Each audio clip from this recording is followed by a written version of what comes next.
ക്ഷേത്രത്തിൻ്റെ ശ്രീകോവിലോട്ട് വരുന്നതിന് മുന്നേ നമുക്കിവിടെ കാണാൻ സാധിക്കുന്ന ഒരു ദൃശ്യം നമ്മുടെ യാത്രയും നമ്മുടെ കഥയും നമ്മുടെ ശക്തിപീഠവും ഒക്കെ ആയിട്ട് ബന്ധപ്പെട്ട വളരെ പ്രധാനപ്പെട്ട ഒരു പ്രതിമയാണ് നമുക്ക് കാണാൻ സാധിക്കുന്നത്. ശിവഭഗവാൻ ഇങ്ങനെ സതീദേവിയെ തോളൽ എടുത്ത് നിൽക്കുന്ന ഒരു ദൃശ്യമാണ്. പുറകിലായിട്ട് ഇവിടെ നമുക്ക് വിഷ്ണു ഭഗവാന്റെ ഒരു പ്രതിമയും കാണാം. അപ്പോൾ നമ്മൾ കിരീടേശ്വരി ക്ഷേത്രത്തിൽ നിന്ന് അടുത്ത ശക്തിപീഠ ക്ഷേത്രത്തിലേക്ക് പോവുകയാണ്. നമ്മളിങ്ങോട്ട് വന്ന പോലെ തന്നെ ഒരു ഇലക്ട്രിക് ഓട്ടോ കിട്ടിയിട്ടുണ്ട് അസീംഗഞ്ച് റെയിൽവേ സ്റ്റേഷനിലേക്ക്. നമ്മളങ്ങനെ അസീംഗഞ്ച് റെയിൽവേ സ്റ്റേഷനിൽ എത്തിയിരിക്കുകയാണ്. ഇവിടെ നിന്ന് 9:15 മെമു ട്രെയിനാണുള്ളത് രാംപുർഹാത്തിന്. അവിടെ ചെന്നിട്ട് വേണം നമുക്കിനി അടുത്ത ട്രെയിനിന് കയറി പോകാനായിട്ട്. അപ്പോൾ ഇതാണ് അസീംഗഞ്ച് റെയിൽവേ സ്റ്റേഷന്. നമ്മുടെ കിരീടേശ്വരി ക്ഷേത്രത്തിൻ്റെ ഏറ്റവും അടുത്തുള്ള റെയിൽവേ സ്റ്റേഷനാണ്. നമുക്ക് ഈ അസീംഗഞ്ച് എന്ന് പറയുന്ന സ്ഥലത്ത് നിന്ന് രാംപുർഹാറ്റിന് പോകാനായിട്ടുള്ള ട്രെയിന് ഇവിടെ വന്നിട്ടുണ്ട്. ഇത് ടിക്കറ്റ് ബുക്കിംഗ് ഒന്നും വേണ്ട, ലോക്കൽ ട്രെയിനാണ്. അപ്പോൾ ഇതിന് കയറി നമ്മൾ രാംപുർഹാറ്റ് എന്ന് പറയുന്ന സ്ഥലത്തിറങ്ങും. അവിടെ നിന്ന് നമ്മൾ അവിടുന്ന് അടുത്ത സ്ഥലത്തേക്ക് വേറെ ട്രെയിൻ കയറിയിട്ടാണ് നമ്മൾ അടുത്ത നമ്മുടെ നന്ദികേശ്വരി ശക്തിപീഠത്തിലേക്ക് പോകുന്നത്. നമ്മളങ്ങനെ രാംപുർഹാത്ത് എന്ന് പറയുന്ന റെയിൽവേ സ്റ്റേഷനിലെത്തി. ഈ റെയിൽവേ സ്റ്റേഷനിൽ നിന്ന് ഇറങ്ങിയിട്ടാണ് നമ്മൾ താരാപീഠമൊക്കെ പോകേണ്ടത്. ഇവിടെ നിന്ന് നമുക്കിനി നമ്മുടെ നന്ദികേശ്വരി ശക്തിപീഠ ക്ഷേത്രത്തിലേക്ക് പോകാനായിട്ട് സൈന്തിയ ജംഗ്ഷൻ എന്ന് പറഞ്ഞൊരു റെയിൽവേ സ്റ്റേഷനുണ്ട്. അങ്ങോട്ടുള്ള ടിക്കറ്റ് നമ്മൾ എടുത്തിട്ടുണ്ട്. ഇനി നമുക്ക് ഇവിടെ നിന്ന് സൈന്തിയ ജംഗ്ഷനിലേക്ക് പോകാനായിട്ട് നമ്മൾ പ്ലാറ്റ്ഫോമിലോട്ട് പോവുകയാണ്. ഇവിടുത്തെ കുറച്ച് ദൂരമേ ഉള്ളൂ, 10-20 മിനിറ്റ് യാത്രയേ ഉള്ളൂ. അങ്ങനെ നമ്മൾ സാന്ത്യ ജംഗ്ഷൻ എന്ന് പറയുന്ന റെയിൽവേ സ്റ്റേഷനിൽ എത്തിയിരിക്കുകയാണ്. സാന്ത്യ ജംഗ്ഷൻ എന്ന് പറയുന്ന റെയിൽവേ സ്റ്റേഷൻ. ഇപ്പോൾ നമ്മളിവിടെ 2:30 ആയപ്പോഴാണ് റെയിൽവേ സ്റ്റേഷനിൽ എത്തുന്നത്. നമ്മൾ ബസ്സിന് വല്ലതും വന്നായിരുന്നെങ്കിൽ ഒരു 2 മണിക്കൂർ നേരത്തെ എത്തിയാനെ. കിരീടേശ്വരി ക്ഷേത്രത്തിൻ്റെ അവിടെ നിന്ന് 60 കിലോമീറ്റർ ദൂരമേ ഉള്ളൂ. പക്ഷേങ്കിൽ നമ്മൾ 9 മണിക്ക് ട്രെയിനിൽ കയറിയതാണ്. 2:30 വരെ ട്രെയിനൊക്കെ വളരെ ലേറ്റായിരുന്നു. 2 ട്രെയിൻ കയറണമായിരുന്നു, ലേറ്റായി. നമ്മൾ 2:30 ആയപ്പോൾ നമ്മൾ സാന്ത്യ റെയിൽവേ സ്റ്റേഷനിൽ എത്തിയിരിക്കുകയാണ്. ഇവിടുന്ന് 1 കിലോമീറ്ററേ ഉള്ളൂ ഈ ക്ഷേത്രത്തിലേക്ക്. ഈ നന്ദികേശ്വരി ക്ഷേത്രം റെയിൽവേ സ്റ്റേഷനോട് ചേർന്ന് തന്നെയാണ്. റെയിൽവേ സ്റ്റേഷനിൽ നിന്ന് തൊട്ടടുത്ത് തന്നെ റെയിൽവേ സ്റ്റേഷൻ്റെ സൈഡിലായിട്ട് ആണ് ക്ഷേത്രമുള്ളത്. അപ്പം നമ്മളിപ്പം ക്ഷേത്രത്തോട്ട് കയറുന്നില്ല. ആദ്യം നമ്മൾ താമസിക്കാനുള്ള എന്തെങ്കിലും സൗകര്യം നോക്കണ്ട. റെയിൽവേ സ്റ്റേഷന് തൊട്ടടുത്ത് തന്നെ. റെയിൽവേ സ്റ്റേഷനിൽ നിന്ന് ട്രാക്കിൻ്റെ അവിടുന്ന് ഏകദേശം 100 മീറ്റർ പോലും ദൂരമില്ല. ഇതാണ് നന്ദികേശ്വരി ശക്തിപീഠ ക്ഷേത്രം. ആ കാണുന്നതാണ് റെയിൽവേ സ്റ്റേഷൻ. നമുക്കിനി ഇവിടെ താമസിക്കാനുള്ള എന്തെങ്കിലും ഒരു സൗകര്യം അറേഞ്ച് ചെയ്തിട്ട് വേണം ദർശനത്തിന് വരാനായിട്ട്. നമുക്കിവിടെ ഈ നടരാജ് എന്ന് പറഞ്ഞൊരു ഹോട്ടലാണ് നമുക്ക് കിട്ടിയത്. നമ്മൾ ഈ ഹോട്ടൽ അന്വേഷിക്കാനായിട്ട് താമസിക്കാനുള്ള സൗകര്യം അന്വേഷിച്ച് കുറേ നമുക്ക് നടന്നതിന് ശേഷമാണ് നമ്മളിപ്പം നിൽക്കുന്ന ഭാഗമാണ് ഈ പ്ലാറ്റ്ഫോം 1-ൻ്റെയൊക്കെ ഭാഗത്തോട്ട് ഇറങ്ങുന്നത്. അതായത് സ്റ്റേഷനിലോട്ടുള്ള മെയിൻ എൻട്രൻസ് ഇവിടാണ്. പക്ഷേങ്കിൽ ക്ഷേത്രം ആ ഓപ്പോസിറ്റ് സൈഡിലാണ്. പ്ലാറ്റ്ഫോം നമ്പർ 6-ൻ്റെയൊക്കെ ആ ഭാഗത്താണ്. നമ്മൾ അങ്ങോട്ടാണ് പോയത്. അവിടെ പക്ഷേ താമസ സൗകര്യങ്ങളൊക്കെ തീർത്ത് കുറവാണ്. ഇന്നലെ നമ്മൾ ഒത്തിരി അന്വേഷിച്ചിട്ടും കിട്ടിയില്ല. പിന്നെ അവസാനം ഇങ്ങനെ ഈ ഭാഗത്ത് വന്നിട്ട് ഇവിടെ അന്വേഷിച്ച് കഴിഞ്ഞപ്പോൾ മെയിൻ എൻട്രൻസിൻ്റെ ഇവിടെയാണ് നമുക്ക് താമസം കിട്ടിയത്, നടരാജ് ഹോട്ടലിൽ. അപ്പോൾ നമ്മൾ ഇന്ന് ഇവിടുന്ന് ക്ഷേത്രത്തിൻ്റെ കാഴ്ചകൾ കാണാനായിട്ട് നമ്മൾ പോവുകയാണ്. ഇത് ഈ സ്റ്റേഷനോട് ചേർന്ന് തന്നെ, അതായത് 1ാമത്തെ പ്ലാറ്റ്ഫോമിനോട് ചേർന്ന് തന്നെ ഈ റോഡ് ഇവിടെ ആയിട്ട് ഒരു 2 ക്ഷേത്രങ്ങൾ കാണാം. ഒരു ശിവക്ഷേത്രവും ഒരു ഹനുമാൻ ക്ഷേത്രവുമാണ് ഇവിടെ കാണുന്നത്. അങ്ങനെ നമ്മൾ ആ ഓവർ ബ്രിഡ്ജ് ക്രോസ് ചെയ്ത് ഇങ്ങേ സൈഡിൽ എത്തിയിരിക്കുകയാണ്. ഇവിടുന്ന് ഓവർ ബ്രിഡ്ജ് ഇറങ്ങി ചെല്ലുന്നത് ക്ഷേത്രത്തിൻ്റെ സമീപത്തോട്ട് തന്നെയാണ് ചെല്ലുന്നത്. നമ്മുടെ ഈ കാണുന്ന ക്ഷേത്രത്തിൻ്റെ ഉള്ളിൽ നിൽക്കുന്ന ഒരു ആൽമരമാണ് നിൽക്കുന്നത്. അതുപോലെ ഇത് കണ്ടോ, ഈ സ്റ്റേഷൻ്റെ ഇത്രയും അടുത്താണ്. ഈ കാണുന്നതാണ് റെയിൽവേ സ്റ്റേഷൻ. ഈ റെയിൽവേ സ്റ്റേഷൻ്റെ ഓവർ ബ്രിഡ്ജിൽ കൂടെയാണ് നമ്മൾ ഇറങ്ങി വരുന്നത്. ഈ കാണുന്നത് ക്ഷേത്രമാണ്. ക്ഷേത്രത്തിൻ്റെ ഉള്ളിൽ നിൽക്കുന്ന മരമാണ് ഈ കാണുന്നത്. അപ്പോൾ ഇത്രയും റെയിൽവേ സ്റ്റേഷനോട് അടുത്താണ് ഈ നന്ദികേശ്വരി ശക്തിപീഠ ക്ഷേത്രം ഉള്ളത്. നമുക്ക് ക്ഷേത്രത്തിൻ്റെ കോമ്പൗണ്ടിനകത്തോട്ട് കയറിയിട്ട് പെട്ടെന്ന് ക്ഷേത്രത്തിനുള്ളിലെ കാഴ്ചകളൊക്കെ കാണാം. അങ്ങനെ നമ്മൾ നമ്മുടെ നന്ദികേശ്വരി ശക്തിപീഠത്തിൻ്റെ മുന്നിലെത്തിയിരിക്കുകയാണ്. ഇതാണ് ക്ഷേത്രത്തിൻ്റെ പ്രധാന കവാടം. നന്ദികേശ്വരി ശക്തിപീഠത്തിൻ്റെ പ്രധാന കവാടമാണ്.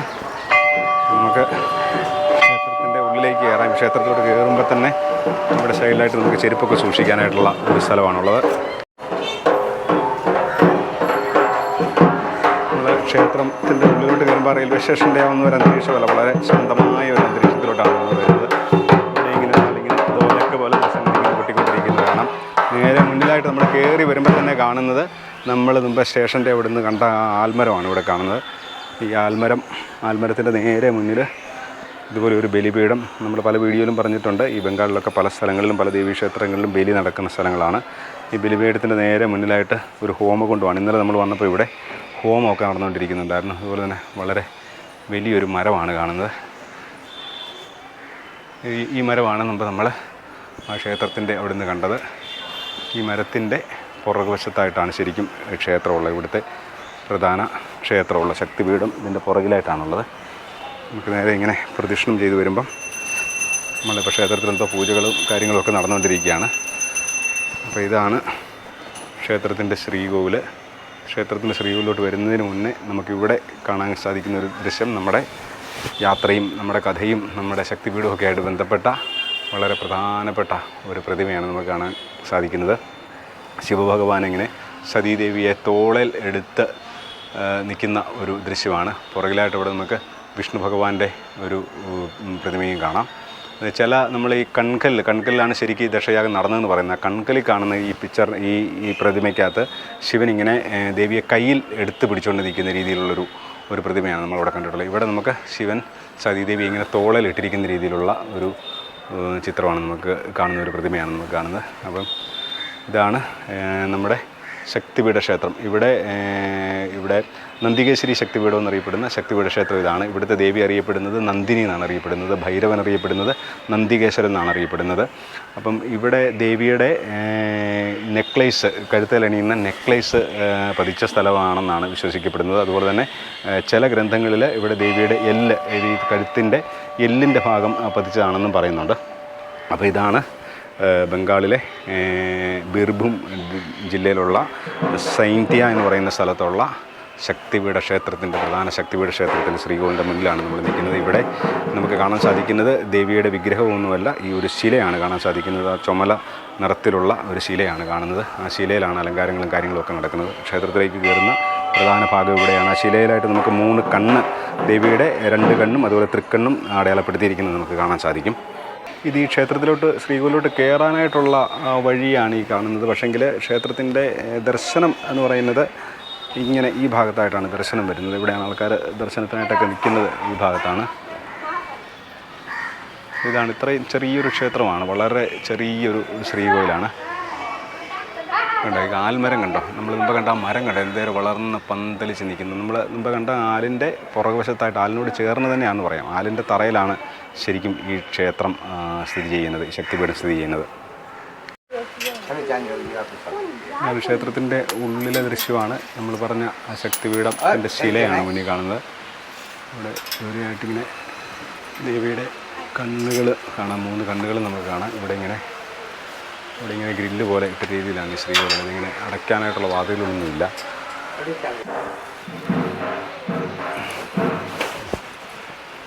ഇവിടെ ഇങ്ങനെ ആൾക്കാർ വന്നിങ്ങനെ പൂജാരിയെ കൊണ്ട് ഇങ്ങനെ പൊട്ട് തൊടിക്കുന്നത് കാണാം. ഓരോ സ്ഥലങ്ങളിൽ ഇങ്ങനെ വ്യത്യസ്തമായിട്ടുള്ള ആചാരങ്ങളാണ്. ഇപ്പോൾ ഇവിടെ ചെറുതായിട്ട് മഴ പെയ്യാനും തുടങ്ങി. നമുക്കിനി ക്ഷേത്രത്തിൻ്റെ ചുറ്റുവട്ടത്തായിട്ടുള്ള കാഴ്ചകൾ നമുക്ക് നോക്കാം. നമ്മൾ ഈ ശക്തിപീഠ ക്ഷേത്രത്തിൻ്റെ ദർശനം കഴിഞ്ഞിട്ട് ചുറ്റുവട്ടത്തുള്ള കാഴ്ചകൾ കാണാനായിട്ടിരിക്കുകയാണ്. ചെറുതായിട്ട് മഴ ചാറുന്നുണ്ട്, അതാണ് ഇങ്ങനെ നിൽക്കുന്നത്. ഈ കാണുന്നത് ഇവിടെ ഒക്കെ ഇങ്ങനെ ഓരോരോ ചെറിയ ശ്രീകോവിലുകളാണ് കാണുന്നത്. ഇവിടെ 1, 2 അതുപോലെ ഇവിടെ 1, 2, 3, 4, 5 പല ചെറിയ ഉപദേവതാ പ്രതിഷ്ഠകൾ ഇവിടെ കാണാം. അതുപോലെ ആൽമരം, ഇവിടെ മരങ്ങൾ കാണാൻ ഇഷ്ടം പോലെ. അതുപോലെ തന്നെ ആ ദൂരെയായിട്ട് കാണുന്ന അതാണ് ഇവിടുത്തെ ഭൈരവ ക്ഷേത്രം. നമ്മൾ നേരത്തെ പറഞ്ഞിട്ടുണ്ട്, ഓരോ ശക്തിപീഠ ക്ഷേത്രത്തിലും ഓരോ ഭൈരവന്മാരുണ്ട്. അപ്പോൾ ഇവിടുത്തെ ഭൈരവൻ ആണ് നന്ദികേശ്വരൻ എന്നാണ് ഇവിടുത്തെ ഭൈരവൻ അറിയപ്പെടുന്നത്. ഇവിടുത്തെ ദേവിയാണ് നന്ദിനി എന്ന് പറയുന്ന ദേവി. ചെറുതായിട്ട് മഴ ചാറുന്നുണ്ട്, എന്നാലും നമുക്ക് പെട്ടെന്ന് ഈ ക്ഷേത്രത്തിൻ്റെ കാഴ്ചകൾ, ചുറ്റുവട്ടത്തുള്ള കാഴ്ചകൾ കാണാം. ഇവിടെ നമുക്കിങ്ങനെ ഒരു ബംഗാളി ഭാഷയിലാണ് എഴുതി വെച്ചിരിക്കുന്നത്, എന്താണെന്ന് അറിയത്തില്ല. ഇവിടെ ഇങ്ങനെ ഒരു ശിവലിംഗം കാണാം. അതുപോലെ ഇതൊന്നും വളരെ വൃത്തിഹീനമായിട്ടുള്ള സാഹചര്യത്തിലാണ് ഇതൊക്കെ കിടക്കുന്നതെന്ന് പറയുന്നത്. വൃത്തിയായിട്ടൊന്നും സൂക്ഷിക്കുന്നില്ല, ഇത് നമുക്ക് പറയാതിരിക്കാൻ പറ്റുകയില്ല. അപ്പോൾ ഇവിടെ ഇങ്ങനെ ഇതിൻ്റെ പ്രതിഷ്ഠിച്ച ദിവസമൊക്കെ ആയിരിക്കും എഴുതി വെച്ചിരിക്കുന്നത്. ഇവിടെയായിട്ട് വേറെ ഒരു ക്ഷേത്രമാണ്, ഒരു ശിവക്ഷേത്രമാണ് ഇവിടെ കാണുന്നത്. ഇവിടെ ഒരാളൊരു പയ്യൻ ഇവിടെ പ്രാർത്ഥിച്ചുകൊണ്ടൊക്കെ നിൽക്കുന്നത് കാണാം. ഇവിടെ ശിവൻ്റെ ഒരു ഇതാണ്. ഇതിനോട് ചേർന്ന് തന്നെ ഇങ്ങേ വശത്തായിട്ട് ഇവിടെയും ഇതും വ്യക്തമായിട്ട് മനസ്സിലാകുന്നില്ല ആരുടെയാണെന്ന്. ഭൈരവനാണോ ദേവിയാണോ ദേവനാണോ ഒന്നും മനസ്സിലാകുന്നില്ല. എന്നാൽ ഇതൊരു വെള്ള ശിലയിലാണ് ഈ പ്രതിഷ്ഠ കാണുന്നത്. ഇവിടെയും ശിവൻ്റെ ഒരു പ്രതിഷ്ഠയാണ് കാണുന്നത്. ഇവിടെ ശിവഭഗവാന്റെ ശിവമന്ദിരം ഇവിടെ എഴുതി വെച്ചിട്ടുണ്ട്, ഹിന്ദിയിലും എഴുതി വെച്ചിട്ടുണ്ട്. ഇവിടെ മഹാസരസ്വതി മന്ദിർ, മഹാസരസ്വതിയുടെ ഒരു പ്രതിഷ്ഠയാണ് ഇവിടെ ഉള്ളത്. ഇവിടെ മഹാലക്ഷ്മി ഗണേശ മന്ദിരം, മഹാലക്ഷ്മിയും ഗണേശൻ്റെയും കൂടെ ഒരു ക്ഷേത്രമാണ് ഇവിടെ ഉള്ളത്. ഇവിടെ വിഷ്ണുവും ലക്ഷ്മിയും കൂടെ ഉള്ളൊരു ക്ഷേത്രമാണ് കാണുന്നത്. ഈ സൈഡിലായിട്ട് ഇവിടെ കാണുന്നത് രാധാഗോവിന്ദ മന്ദിർ, രാധയും ഗോവിന്ദനും രാധാകൃഷ്ണൻ്റെ ഒരു ക്ഷേത്രമാണ് ഇവിടെ കാണുന്നത്. ഇത് കണ്ടോ, ഇവിടെ നമ്മൾ വേറെ ഒരു ആൽമരമാണ്, വലിയൊരു ആൽമരം. ഈ ആൽമരത്തിൻ്റെ ഒരു കമ്പ് ഇവിടെ മുറിച്ച് കളഞ്ഞതാണ്, എന്നിട്ട് ഇവിടെ അത് താങ്ങായിട്ട് നിർത്തിയിരിക്കുന്നതാണ്. അതുപോലെ ഈ സൈഡിൽ ഇവിടെ വേറെ ഒരു ക്ഷേത്രം, ഇതാണ് ഭൈരവക്ഷേത്രം. ഭൈരവക്ഷേത്രത്തിലോട്ട് നമുക്ക് വരാം ഇതിന് മുന്നേ, അല്ലെങ്കിൽ ഇങ്ങനെ നമുക്കൊന്ന് പ്രദക്ഷിണം ചെയ്ത് വരാം. ഈ ഭൈരവക്ഷേത്രത്തിനും കൂടെ പ്രദക്ഷിണം ചെയ്ത് നമുക്ക് മുന്നോട്ട് വരാം. ഇവിടെ നമ്മളിങ്ങനെ പ്രദക്ഷിണം ചെയ്ത് വരുമ്പോൾ ഇതൊക്കെ എനിക്ക് തോന്നുന്നത് ഇനി നമ്മൾ കാണുന്ന ഇതൊക്കെ നമുക്ക് പുതുതായിട്ട് വന്നിട്ടുള്ള സ്ട്രക്ചറുകളാണ്. നമുക്ക് കാണുമ്പോൾ അറിയാം, ഇതൊക്കെ പുതുതായിട്ട് വന്നിട്ടുള്ള സംഗതികളാണ്. ഇവിടെ ഒരു തിരുപ്പതി ബാലാജിയുടെ ഒരു പ്രതിഷ്ഠയാണ് നമ്മൾ കാണുന്നത് ഇവിടെ. അതുപോലെ ഇവിടെ ഒരു ഹനുമാൻ ക്ഷേത്രമാണ് ഇവിടെ കാണുന്നത്. ഇവിടെ ഒരു ഹനുമാൻ ക്ഷേത്രമാണ് കാണുന്നത്. ഇവിടെ ഹനുമാൻ്റെ ഒരു ക്ഷേത്രമാണ്. ഇവിടെ ഒരു കൊച്ചാണ് അകത്ത്, പൂജാരിയായിട്ട് കൊച്ചാണെന്ന് തോന്നിയിരിക്കുന്നത്. മൊബൈലൊക്കെ പിടിച്ചിട്ട് കുഞ്ഞു കൊച്ചാണ് ഇരിക്കുന്നത് അകത്ത്, ഒരു പെൺകൊച്ചാണ് അകത്തിരിക്കുന്നത്. അപ്പോൾ ഇവിടെ ഹാപ്പി ബർത്ത്ഡേ എന്നൊക്കെ എഴുതി വെച്ചിട്ടുണ്ട്. എനിക്ക് തോന്നുന്നത് ഹനുമാൻ ജയന്തിയോടനുബന്ധിച്ച് ആഘോഷങ്ങളുമെല്ലാം നടന്നതായിരിക്കും. അതുപോലെ തന്നെ ഇതിൻ്റെ ഇവിടെ സൈഡിലായിട്ട് ഇവിടെ 2 ചെറിയ മൂർത്തികളും കാണാം, ശിലയാണ് കാണുന്നത്. അപ്പോൾ ഇതാണ് ഇതാണ് ശിവമന്ദിർ. ഇത് രണ്ടും ശിവക്ഷേത്രം തന്നെയാണെന്നാണ് പറഞ്ഞത്. ഇവിടെ ഒരാളോട് ചോദിച്ചപ്പോൾ പറഞ്ഞതാണ്. അപ്പോൾ ഇത് ഹനുമാൻ ക്ഷേത്രം. ഇതൊക്കെ പുതിയതായിട്ട് നിർമ്മിച്ചിരിക്കുന്ന ക്ഷേത്രങ്ങളാണ്. നമുക്ക് കാണുമ്പോൾ അറിയാം. ഇതുകൊണ്ട് ഇവിടെ ഹാപ്പി ബർത്ത്ഡേ എന്നെഴുതി വെച്ചിരിക്കുന്നത് മിക്കവാറും ഹനുമാൻ സ്വാമിക്കായിരിക്കും ഹാപ്പി ബർത്ത്ഡേ എഴുതി വെച്ചിരിക്കുന്നത്. ഹനുമാൻ ജയന്തി ഒരു 10-15 ദിവസം മുമ്പായിരുന്നു ഹനുമാൻ ജയന്തി. അപ്പോൾ ഇനി നമുക്ക് ഇവിടെ തന്നെ ഇതാണ് ഇവിടുത്തെ ഭൈരവക്ഷേത്രം. ഇവിടുത്തെ ഭൈരവൻ അറിയപ്പെടുന്നത് നന്ദികേശ്വരൻ എന്നാണ് അറിയപ്പെടുന്നത്. ദേവി നന്ദിനി എന്നറിയപ്പെടുന്ന പോലെ തന്നെ നന്ദികേശ്വരി എന്നും ദേവി അറിയപ്പെടുന്നുണ്ട്. അതായത് നന്ദി ഭഗവാന്റെ ഈശ്വരി എന്നുള്ള രീതിയിലായിരിക്കും നന്ദികേശ്വരി എന്നുള്ള പേര് വരുന്നത്. അപ്പോൾ ഇതാണ് ഇവിടുത്തെ ഭൈരവക്ഷേത്രം. അതായത് ശക്തിപീഠത്തിനോട് ചേർന്ന് തന്നെ ശക്തിപീഠത്തിൻ്റെ സംരക്ഷകനായിട്ട് ഓരോ സ്ഥലത്തും ഇങ്ങനെ ഭൈരവന്മാരുണ്ട്. അങ്ങനത്തെയുള്ള ഭൈരവക്ഷേത്രമാണ്. ഇവിടെ എല്ലാ ശക്തിപീഠത്തിലും നമുക്ക് ശക്തിയോടൊപ്പം ഭൈരവൻ്റെ ക്ഷേത്രവും കാണാം. ഇവിടെ ഇതുപോലെ ഇവിടെയും ഇങ്ങനെ ഒരു ആൽമരം കാണാം. നമ്മൾ കയറി വന്ന വഴി അതാണ്. ആ വഴിയുടെ സൈഡിലോട്ട് നമ്മൾ വീണ്ടും വന്നു. ഇവിടെ ഇങ്ങനെ ദുർഗാദേവിയുടെ പല ഭാവങ്ങൾ ഇവിടെ ഇങ്ങനെ ആലേഖനം ചെയ്ത് വെച്ചിരിക്കുന്നതാണ്. നമ്മുടെ ക്ഷേത്രത്തിൻ്റെ മുഴുവൻ കാഴ്ചകൾ മുഴുവൻ പ്രദക്ഷിണം ചെയ്ത് ആദ്യം കയറി വന്ന ഇവിടെ തന്നെ വന്നു. ഇതാണ് നമ്മൾ കണ്ട മാലിൻ്റെ ഭാഗം ഇതാണ്. അപ്പോൾ ഇത് വളരെ പുരാതനമായിട്ടുള്ള ക്ഷേത്രമാണെങ്കിൽ ഇവിടെ പുതിയ ഓരോ സ്ട്രക്ചറുകൾ, പുതിയ ചെറിയ ശ്രീകോവിലും ക്ഷേത്രങ്ങളൊക്കെ വരുന്നുണ്ട്.